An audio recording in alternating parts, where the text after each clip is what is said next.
मैं तो ये कहूँगा, ऐ मोदी जी, अगर तेरे एक जोरू 4 बच्चे होते शायद हमारे दिन अच्छे होते, शायद हमारे दिन अच्छे होते। ये ऐसा हमसे इतनी बड़ी भूल हो गई। मांगे पूरी, हम इतने मांगे पूरी नहीं होगी, इस सड़क पर से उठ के नहीं जाएंगे। और स्वामीनाथन की रिपोर्ट लागू करने की बात करते थे जब विपक्ष में थे, सत्ता में आते ही भूल गए। ये क्या भूल गए, इनको क्या याद है? मैं क्या करूं मोदी जी को? मैं तो ये कहूंगा, ऐ मोदी जी, अगर तेरे एक जोरू 4 बच्चे होते शायद हमारे दिन अच्छे होते, शायद हमारे दिन अच्छे होते। ये ऐसा हमसे इतनी बड़ी भूल हो गई। जब नोटबंदी करी थी, सबसे बड़ी भूल हमारी है।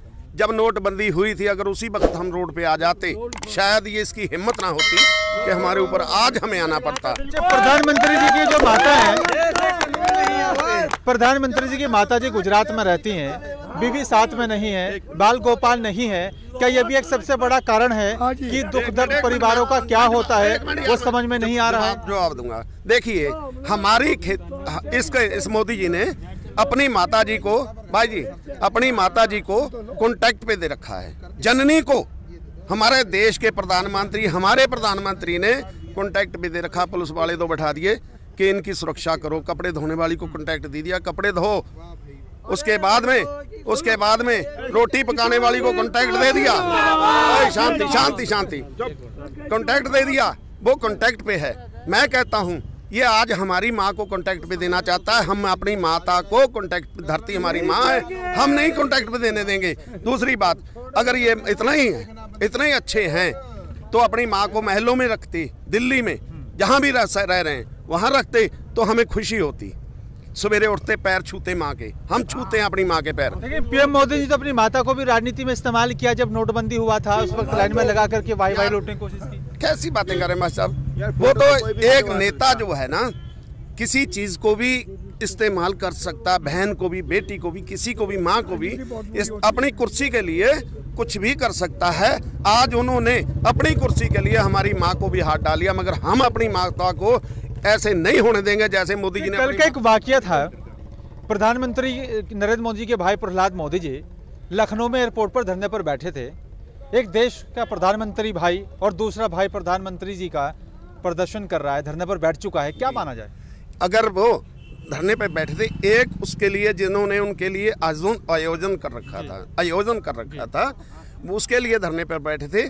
थोड़े ही टाइम में वो उठ के उसको छोड़ दिया गया, बिना वारंट के, बिना जमानत के, बिना किसी कोर्ट ना किसी न्यायालय की कोई जरूरत नहीं पड़ी, उसे छोड़ दिया गया।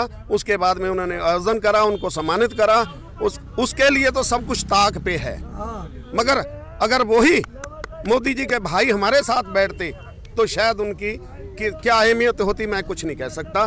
क्योंकि देखो, जो हमारे साथ हमारा भाई, हमारा वो अपने फायदे के लिए बैठा था। वो एक ड्रामा था, इनका अपना समझा था कि लोगों का ध्यान भटकाने के लिए। क्यों लोगों का ध्यान भटकाने की कोशिश लगातार जो है केंद्र की मोदी सरकार करती रही है, ताकि मुद्दों से भटका जाए और जो मुद्दे उठाए जा रहे हैं उसको दबाया जाए जी। कब तक ऐसा चलता रहेगा? देखिए, जब तक इनको कोई मतलब अपना वो नहीं, बचने का इशू नहीं मिल पाएगा, ऐसे ही करते रहेंगे। हम किसान भाइयों में, हमारे बुजुर्गों में फूट डालते रहेंगे। लेकिन अब ये युवा किसान या बुजुर्ग किसान सब एक हो चुका है। अब मोदी सरकार को या केंद्र सरकार को समझ जाना चाहिए कि ये किसान एक हो चुके हैं, इनका मतलब समाधान निकालना चाहिए। अब किसान एकता जिंदाबाद है। जट प्लस जाट, सिख हिंदू मुस्लिम सिख ईसाई हम सब भाई हैं और रहेंगे और अपने तीनों कानून लेके जाएंगे। नहीं देगा क्रांति आ जाएगी, हम क्रांति से डरेंगे। किसान संगठन अलग-अलग हैं,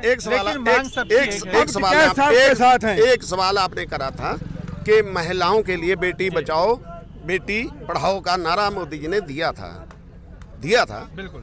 मगर उसमें क्या होता है, एक मिनट यार, या तो मुझे बोल, उसमें क्या हुआ था?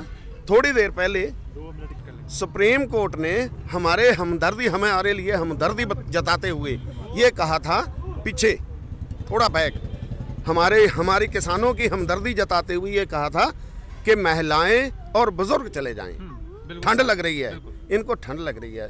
मैं सुप्रीम कोर्ट, सॉरी, आदर करता हूं सुप्रीम कोर्ट का, मुझे शक होती है उनकी नीयत पे भी। क्यों कि अगर उनको इतना ही हमदर्द है महिला शक्ति से, इतना ही हमदर्दी हैं, तो पुलिस वाली बहनें हमारी रोड पे डंडा लेके खड़ी होती हैं, उनको क्यों नहीं कह देते घर चली जाओ? हमारी बहनें, ये बड़ा अहम सवाल आपने किया है। हमारी बहनें पत्रकार, लेकिन सवाल ये है, शक क्यों हुआ है? नहीं, शक ये हुआ उनकी नीयत पे। सॉरी, हमारे आदरणीय हैं सुप्रीम कोर्ट, हमें शक यूं हुआ कि ये हमारी महिला शक्ति हमारे साथ खड़ी हैं। क्यों कि हमारी झांसी वाली रानी पेट से बच्चा बांध के वो जंग में लड़ी थी। अगर ये सुप्रीम कोर्ट उस वक्त होती तो शायद उसे भी कह देती कि बेटा तू जंग में घोड़े पे चढ़ के ना जा बच्चे को बांध के, क्योंकि तुझे ठंड लग जाएगी। हमारी झांसी वाली, अगर वहाँ उस समय झांसी वाली रानी पेड़ से बच्चा बांध के लड़ी थी, आज महिला शक्ति हमारे साथ खड़ी है। दूसरी, हमारे बुजुर्ग हैं जितने भी, वो हमारे ढाल हैं, हमें शिक्षा देने वाले हैं।